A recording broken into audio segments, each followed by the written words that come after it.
So this last portion is the whole.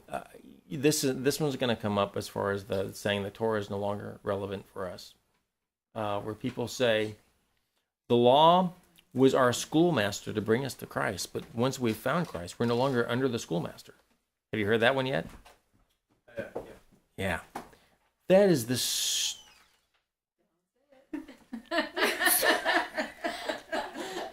Leave that in. That is not well thought out. Okay, you need to keep that in. Let's put it this way. All right. When you are courting your bride-to-be, there are certain rules of etiquette that you follow with that young woman. And to help develop the relationship, to make things go smoothly, right? So, when you go through the ceremony and you sign on the little dotted line down there, none of those laws apply anymore, do they? You can do, doesn't matter, you can do anything you want, right? She's not nodding.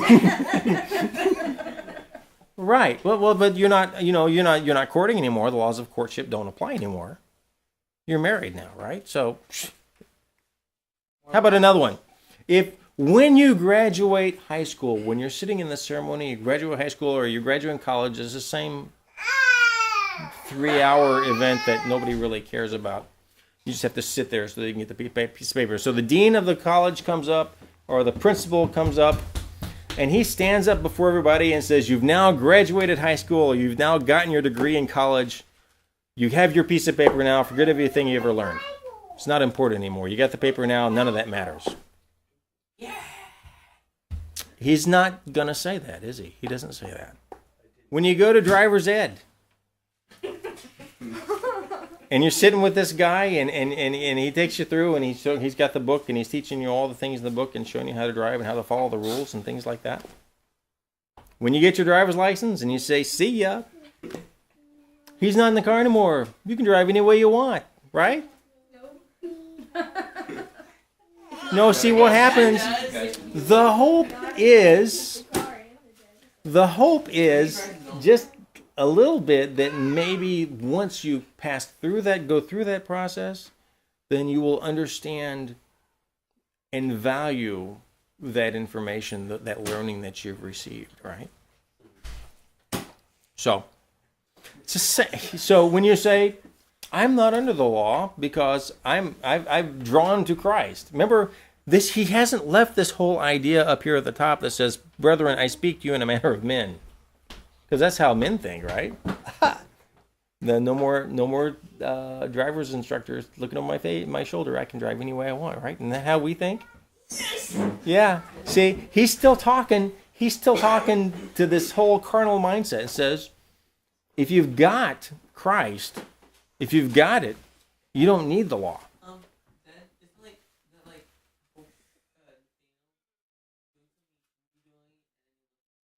Mm-hmm. Yeah. But see, that's exactly what Paul is talking about later. I think it's in Romans where he says, work out your salvation in fear and trembling. Okay.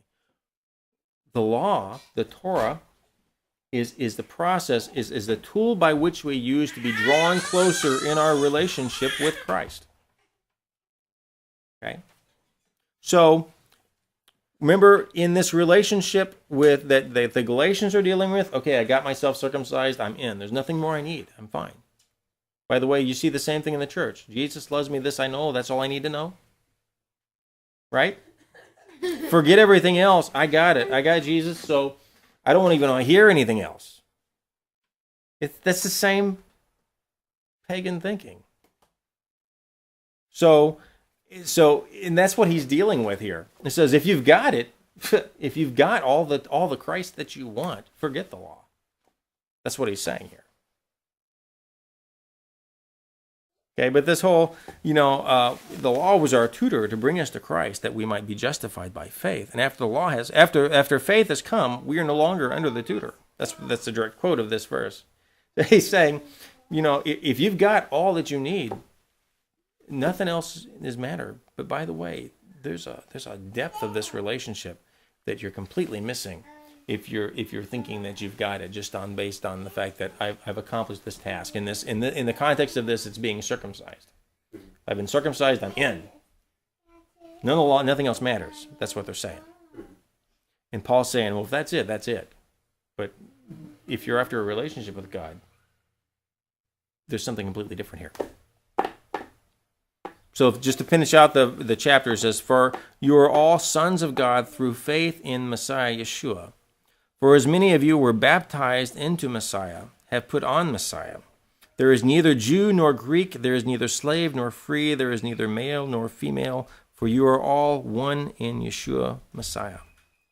And if you are Messiah's, then you are Abraham's seed and heirs according to the promise.